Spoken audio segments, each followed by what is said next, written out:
From a super low accuracy regeneration set Farrakhan the Fat to a Morag Bronze Lock with a resistance main stat feral chest piece, gotta get that accuracy on the Morag, to a 151% crit rate build. Alice the Wanderer, you heard me right, not crit damage, 151% crit rate Alice the Wanderer build with some lifesteal action going. What is up, guys? This is Cobb. We got all of this and more to get to in this account takeover. This is the account of Mr. Aldiger. I'm not gonna lie, I'm gonna break this one up into a couple of episodes because there's a lot to get done on this account. This is gonna be the account rescue episode, man, where frankly there's gonna be a lot of roasting to do. It's gonna be a lot of roastage to do in this one. I just hope that people know that all comes from a good place, man. I see a lot of the mistakes that I made when I first started playing. Oh god, look at the 3-star gear, dude. No, not the 3-star gear on the to-go. What's going on with the Chani, dude? Oh my god. Oh, not the... the rank 16 1-star lifesteal weapon, dude. Oh my god. I see a lot of these mistakes that I made in my first days, you know, when I first started playing Raid Shadow Legends. So I see myself in this account, man. It's like a blast from the past. It's taken me way back. We're going to point out all the mistakes that this account is making in this episode and how to set them straight. There are going to be some laughs in this one, but I promise it all comes, again, from a good place. Yeah. 3 AM in the gym, boys. And there's never been a better time, man, to get to it. Professionals get to work, man. Amateurs get motivated. We don't do motivation over here, man. Crazy as hell back there. Ain't pulled this hard, man, since the last prisms that we pulled on this channel, man. You know what I'm saying? Thankfully, pulling shards isn't the only way to get free legendary champions order in Raid Shadow Legends. Say, man, if you've got a friend who's looking to start playing Raid, or you're looking to create a new free-to-play account of your own, man, a new challenge account of some kind, then use the beginner promo link that's down below at the top of the video description box, man, to get all kinds of free champions when you start your new account, man. You can also get your hands on Tholin Foulbeard, free legendary champion on day 1 of your new Raid account as well. God, I'm sweating like hell over here. Simply by entering the beginner promo code Demon Slayer, man. That's a free Tholin, that's a free Elnaril starter legendary. That's double legendaries on day 1, man. Doesn't get much better than that. Thanks for checking in on another gym session. Let's get back to the video, man. Okay, so first of all, man, just skipping through some of these lesser champions right here. And by lesser champions, I mean like the level 40 champions, the Chanis of the account. The uncommon gear is a whole thing on its own. Okay, so I'm going to start off with all of the artifact stuff, all of the gear mistakes that I'm seeing here. Any artifact in this game, after like the first 2 weeks of your account or something, okay, maybe that's a bit of an exaggeration, but very, very quickly in Raid, any artifact that is not 5-star quality or higher is a dud. Right, it's just dead in the water. It's useless. Never ever rank it up to anything beyond like a rank 12. You know what I'm saying? Yeah, 5-star artifacts only. What I should say is that this especially becomes a rule as soon as you're farming stage 16, at least, on most of the dungeons, with the only exception being Spider's Den, which this account's actually doing very, very well on, so well played there, Mr. Aldiger. But staying on stage 10 and Spider when you're just getting started in Raid is totally fine until you're able to farm stage 16. Spider's quite tough to progress in that way, but once you're farming stage 16-ish on most of the other dungeons, or higher, 5-star artifacts, or higher, only. Rule number 2, you definitely do not want to be slapping artifacts on champions like this, for example, where they're still like sitting at level 40. It's fine to do it here and there if you plan on taking the champion up to 50 sometime soon, right? Rank them up to 5 stars and all of that. Then I think it becomes fine. Then it's a bit of a different story. We actually don't have any gear on Yannicka. That's interesting. But while a champion's level 40, you really want to be prioritizing all of your best gear on your most used champions, right? Alice the Wanderer, she's 5-star awakened. She's a great legendary nuker, even without skill books. She's, I'd say, pretty clearly our bestest direct damage dealer nuker on this account for things like arena, for things like wave content and stuff like that. She can probably still be used in certain dungeons on this account and do just fine. We're going to be dedicating all of our best crit damage gauntlets and stuff like that to our Alice, right? She's still rocking the crit rate gauntlets, which isn't ideal. HP percentage chestplate. Just build her with attack, man, and just smack, right? The boots at HP percent, which really isn't ideal, so she's really quite on the slow side as well. Another good general rule is any and all 5-star quality speed main stat boots, just be keeping those and be ranking those up and basically try to have 5-star quality speed boots on every single one of your champions. any kind of boots with even like percentage stats. Percentage stats are always better than flat stats. Of course, flat stats are basically useless. Never ever rank up boots with like flat stats. But even percentage stats, you can make these work a bit later on, as long as you can still build a champion with like 170 speed or something at the slowest, like maybe like a big slow nuker. You want to build them with like attack percentage boots. You can make that work a bit later on in the game, but you got to find the speed from elsewhere. You know, you can't be having these glacially slow damage dealers and just general champions on your account. Not a great idea. But yeah, we're going to be committing our best possible gear to Alice the Wanderer. We do also have a Sulfurion here who's actually quite well built. Look at this, man. So we've got the crit damage gauntlets going, which is random as hell. I instantly am forced to eat my words. I'm not sure what the crit damage gauntlets are doing on the Sulfurion, given that the Sulfurion has like no crit rate, like 24% crit rate total. So we're not really... Is this also crit damage? Okay, good. At least the amulet's not crit damage. But everything else from the Sulfurion here... Oh my god. Okay, that's why the accuracy is so overkill. So we're sitting on 200 accuracy here on the Sulfurion. The Sulfurion is booked as well. Very, very good champion to have fully booked, by the way. Well played with that as well. Mr. Aldiger. This tells me that you did your homework on who you're going to be spending your legendary tomes on, so this is a damn good one to get fully booked up. The speed on the champ is good, the accuracy, a little bit overkill. How much accuracy do you actually need on your champions? Very, very easy way to tell. The easiest way to tell when you're just getting started is, what stage of dungeon are you currently clearing? You need 10 accuracy per stage, right? If you're clearing stage 20 dragon, you need about 200 accuracy on your champions. Stage 14... about 140 accuracy on your champions. When it comes to Demon Lord Clan Boss, it's a little bit different. I believe Aldiger is spending keys into Ultra Nightmare. He's all the way near the bottom down here. There he is. This is the team that we're using. I'm going to go ahead and like tune up this team a little bit as well. Again, the next video I do on Aldiger's account, we're only dealing like 12 million, 13 million damage-ish into Ultra Nightmare Clan Boss here. For Ultra Nightmare Clan Boss, you need about 230 accuracy on all of your champions. It's something like 200 for Nightmare, then something like 170 or 180 for Brutal, and you can kind of work your way down, right? So when you're just getting started in the game, like 150 accuracy is going to do you fine against the low stages, but you need a bit more accuracy than that against Ultra Nightmare, which is a problem because we're running Farrakhan the Fat on this team in regeneration gear, a bunch of which is 4 stars, which is a little bit sad to see. The stat rolls were not bad on the weapon, but on the helmet, really not good. You want to be very, very careful of flat stats like this. Flat attack is basically the worst stat rolls that this item could have got, and so, yeah, not super great. The shield is okay, though. Speed being the best stat in the game is just another general rule, and I think that Aldiger is doing a pretty good job of at least keeping most of his champions, most of his main champions, running decently fast. But the accuracy on this Farrakhan the Fat, you might have already noticed, is sitting at 126 only. There it is down here. Again, I don't know why I had to click that button, but 126 accuracy on the Farrakhan. Man, it's like half of what he needs to be effectively landing his poisons and his HP burn debuff, which are fantastic debuffs to bring against Demon Lord. They're just going to be getting resisted way too often, man, with such low accuracy like that. So the Farrakhan is a champion I'm going to be looking to rebuild on this account. The Deacon's accuracy and speed's actually pretty damn good as well. One of the faster champions on the account at 240. Not bad. One thing I would recommend that Mr. Aldiger does at this stage, by the way. And by the way, I did this on my free-to-play account. It was so bloody satisfying, right? On my free-to-play account. Once I was like a month and a half, 2 months in or something, and I was clearing roughly stage 16 in most of the dungeons, and I was like, okay, I can actually start farming decent 5 and maybe some very, very lucky 6-star gear drops now during like Dragon Tournament and Ice Golem Tournament and stuff like that. The very first thing I did, dude, as soon as I was able to do that, and I was at that place in my account, went into my filters for my gear and my artifact storage, checked 1 to 2-star, 3-star, and 4-star gear, and literally just hit sell all, and I just got rid of everything. And you know what, man? It was kind of nervy when I did it at the time. I was like, bro, but I've got some relentless... Like, Mr. Aldiger here, for example, has got some relentless pieces that he's rolled up a little bit, and oh, we're gonna get double speed roll on this relentless piece right here. Okay, it's a double speed roll on a pretty tough to get set. You can make an exception maybe for an item like that, but for the most part, like unless it's at least a double speed roll on that piece of gear, or like a triple crit roll or something, that's going to help you hit a 100% crit rate on your nukers and your damage dealers, right? Just sell them all, man. Get rid of them. I actually just sold everything. Like on my own account, I didn't even look if I had a double speed roll on a 4-star piece of gear.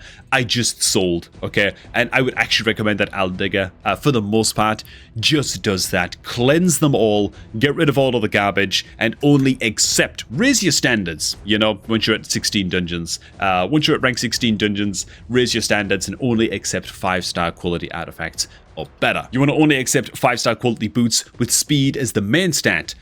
Or better, at least for a long time on your account. When it comes to chest plates, you're looking for percentage stats only on the chest plates. Flat stats just aren't going to cut it anymore, even if it like double or triple speed rolls, dude. Okay, maybe not then, but what I'm saying is percentage stats are just infinitely better than flat stats on those pieces, right? Gauntlets that have crit damage are going to be wait a minute, this is a deacon. Why does the deacon have crit? Okay, he's got a triple speed roll on these righteous gauntlets. They're only 4 stars though. Oh god, could we do a bit better than these gloves? I might just cheekily rebuild the deacon real fast. Crit damage on a deacon really is doing nothing for him. Like, these gloves are basically just 8 accuracy, 17 speed, and that's it. They basically don't have a main stat for the deacon, which is not ideal. So let me just see if I can find something a bit better here and just rebuild this live. Oh my god, I'm just gonna hide my camera real quick. I was gonna take these gloves off the to-go, but look at them, dude. How unlucky is that? We got some good speed gauntlets here with percentage HP main stat, and then they roll into all of the Nuka stats, dude. Not one speed roll, dude. Oh my god, that's so sad, man. To be fair, there's actually a tip to be made in that as well. When you're collecting your artifact pieces, right, when you're in the super early game, you're just looking for any old piece of gear. It doesn't matter what set it comes from, if it's a crappy set or whatever. Like, it really makes no difference, right? The gloves can be from any set as long as they've got the stats that you're looking for. That's all you care about in the early game, man. Don't get obsessed with equipping like sets onto champions thinking, oh, I've got to make a savage set work on my damage dealer. Yeah, if it's got like flat attack gauntlets and like flat HP chest plate and then maybe like defense percentage boots or something, oh, but it's going to make the savage set work. It's not worth it. It's not worth it, man. Prioritize the good stats before the sets, right? The sets will happen on their own as you collect better and better gear and just higher item quality over time. Then you can start thinking about equipping actual good sets on your guys. But when you're collecting artifacts a bit later on, you're really looking for stats on the gear that kind of match the artifact set. So your speed gear, you ideally want like all of the speed gear in your collection to have some speed substat rolls on it. Otherwise, it's like, well, what's the point really? You're putting your speed gear on champions because you want that speed set bonus, right? To get them moving faster. Your support champions in particular, your buffers, your debuffers, that kind of thing. The kind of champs you want moving fast and before your nukas and before your damage dealers. You want them moving fast, man. You want that speed bonus. Well, it kind of logically follows that you're also looking for speed as a substat on these artifacts as well. And with the likes of, you know, crit damage and crit rate gauntlets, just artifacts and stuff like that. Likewise, you're looking for more Nuka stats on these, right? Speed and accuracy stats on a crit damage shield, like right here. Not really it. Now, as for the Alice as well, is the Alice I'm assuming the Alice is the campaign farmer. Okay, so the Alice is actually the campaign farmer on this. Can I just see how this run goes with just the Alice real quick? Because the thing is, right, when you first start off in raid, of course, you're running usually running lifesteal gear on like a Kill or maybe a Thorlin if you've got a mistake to start a legendary using promo code Demon Slayer with my beginner promo link, of course. You end up running lifesteal gear on that campaign farmer because they need the healing to make it through campaign, but something like an Alice or even like a Thorlin, eventually they're just not going to need that, right? Once they're level 60, and especially if you've got them awakened a little bit as well, like we do on the Alice, you tend to just not need the lifesteal gear. You don't need the healing anymore, right? And so you might as well make it so that you're building them out. You know what? I've got to rebuild this Alice right now, man. This Alice the Wanderer build is an affront to nature, okay? Science can't explain this build, man. I'm sorry, Aldigger. I'm playing, okay? I'm just joking, man. But what I am going to say, yeah, I'm going to go ahead and rebuild this Alice right now. I don't think that she definitely doesn't need this much crit rate. I'm sure we can get her faster. I'm sure we can get her dealing more damage. She doesn't need 56,000 health either, particularly. The goal using Alice in Arena is to go first before your opponent and just smack in with your big HU and put all of your enemy skills on cooldown by a couple turns, or just kill them all outright because you do that much damage. She doesn't need to be tanky, you know? You don't need to be tanky on a champion if all of your opponents are dead, okay? Best logic you're going to hear all day. And as Arbiter once said during the in-game tutorial for Raid Shadow Legends, behold, Look at this rebuild, man. Did I sound like Abita just there? I don't think I did, man. Okay, so we're cutting down all of her useless HP stats. She's going to lose lose like 16,000 health. Honestly, she's still got quite a lot of health, to be honest, for what should be like a glass cannon nuka kind of champ. But, you know, she's losing like 16k health. That's fine. She's gaining like 900 attack, bro.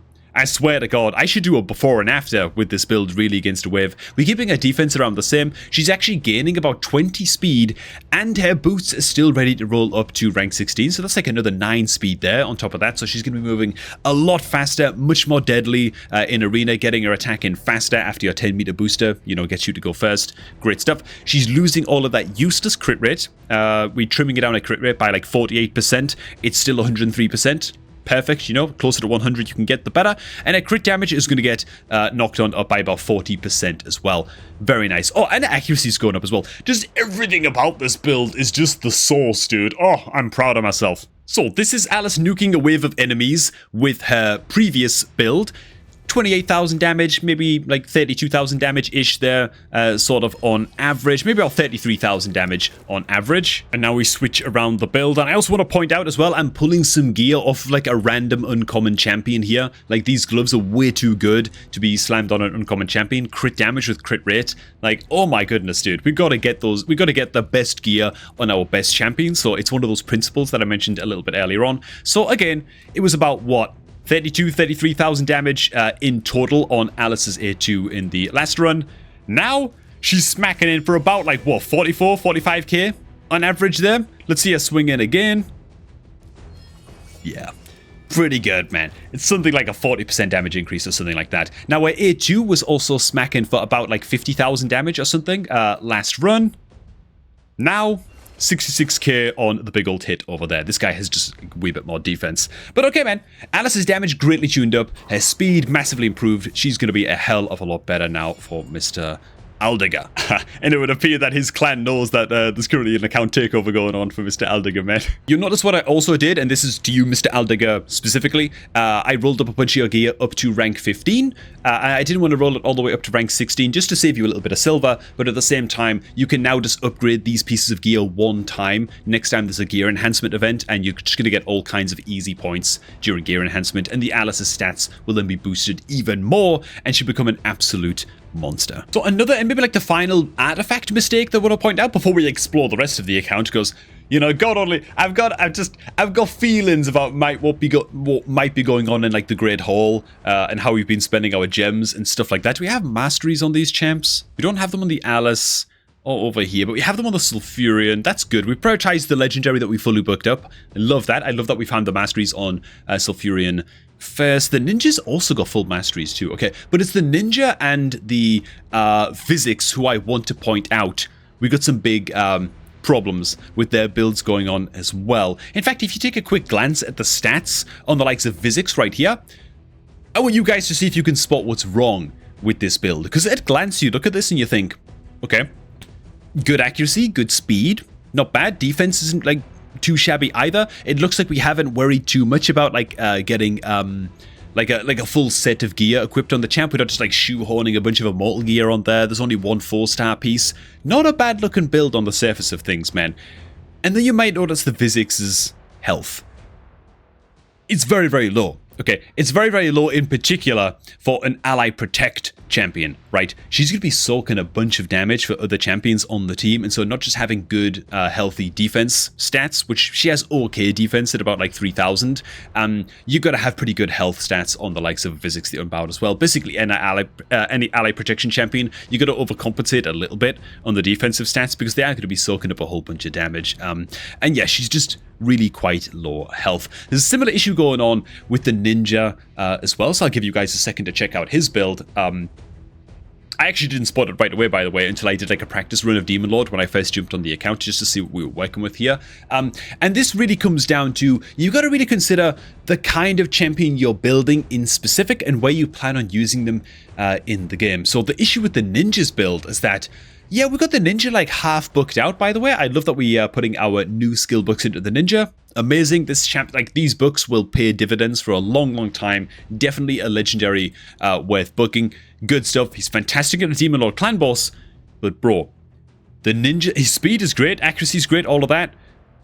The defense stats on the ninja, very, very low. This ninja is made out of, I mean, he's made out of like what is he, like cardboard stuck together with like chewed up bubble gum, you know, like that's all that's holding this ninja together, man. He's very fragile. 1500 defense only, bruh. And we're using this ninja into Ultra Nightmare Clan Boss, by the way, where I don't know, dude. I feel like you need at least 2300 defense or higher to even be thinking about taking a champion into Ultra Nightmare Demon Lord Clan Boss. Ideally more. Try and push like 3000 if you can, with the help of like team auras and increased defense buffs and stuff like that. And you should always have a decreased attack debuff up against the Demon Lord boss as well, to help your survival there also. But 1500 defense? Yeah. And that's what I mean about like doing your homework and like just googling like what stats do you want to have against Demon Lord Clan Boss in Raid. You'll be surprised, you can find some helpful stuff out there, man. And just really thinking about how you're going to be using a champ in the game and how their kit functions is going to help you out quite a bit as well. Whoa.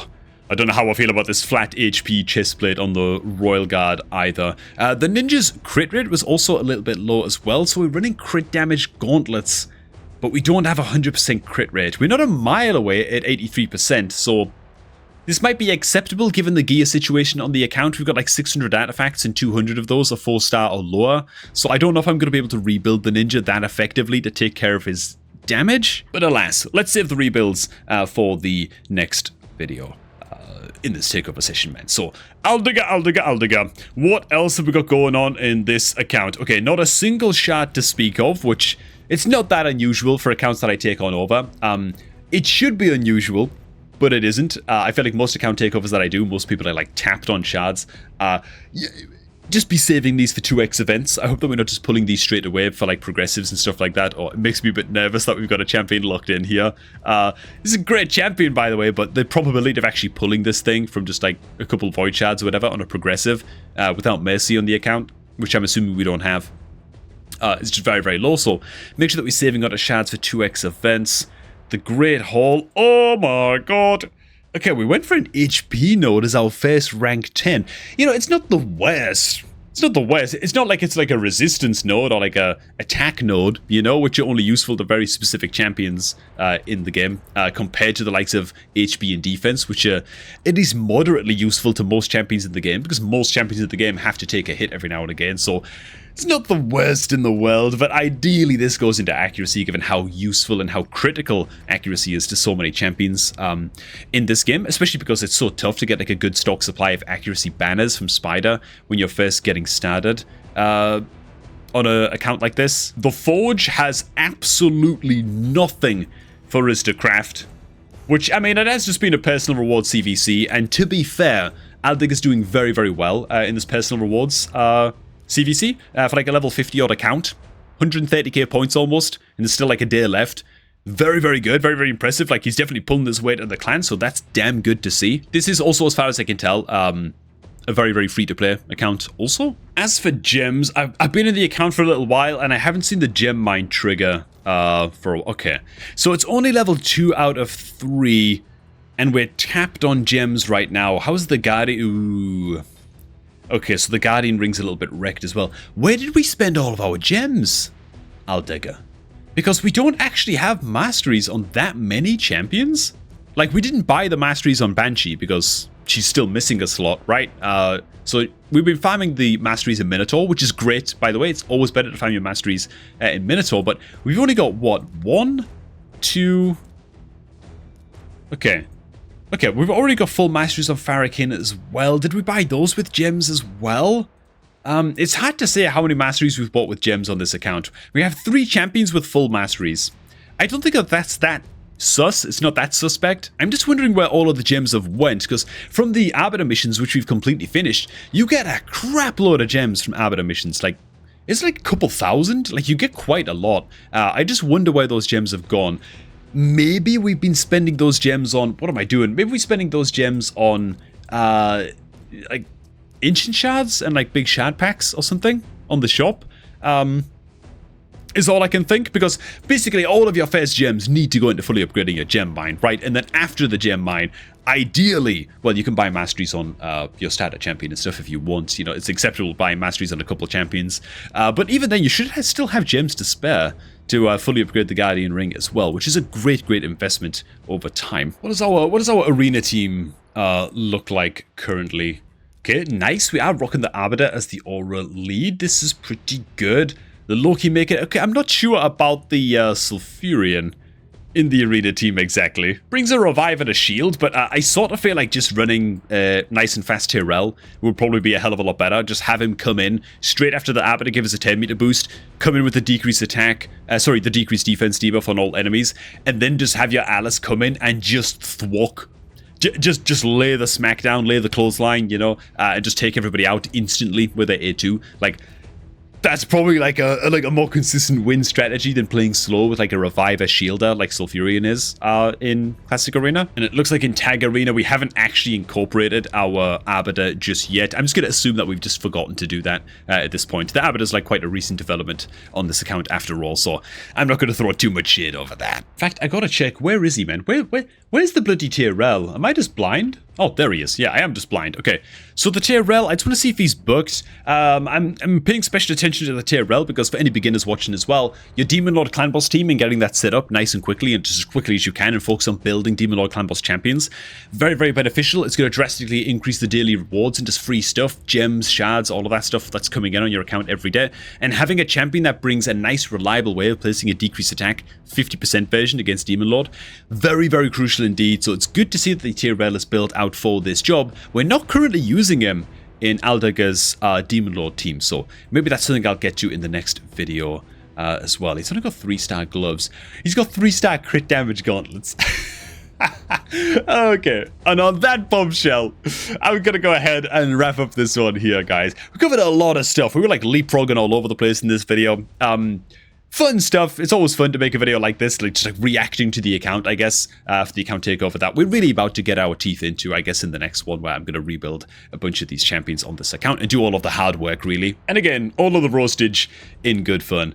I can't help myself, okay? It's a little bit funny from time to time. Hey, thanks for watching, guys. Hope you all did enjoy, man. If you did, make sure to like on the video and all of that good stuff. And if you did enjoy, well, what am I even talking about, man? It's promo link time. Use the beginner promo link that's down below the top of the video description box, man, to create a new Raid Shadow Legends account if you're ever looking to create a new free-to-play adventure account or something like that, man. It's the best beginner promo link in the world. Maximize the amount of free stuff that you are getting on your new Raid account today. Thanks for watching. I'm going to catch all of you all just a tad bit later, man.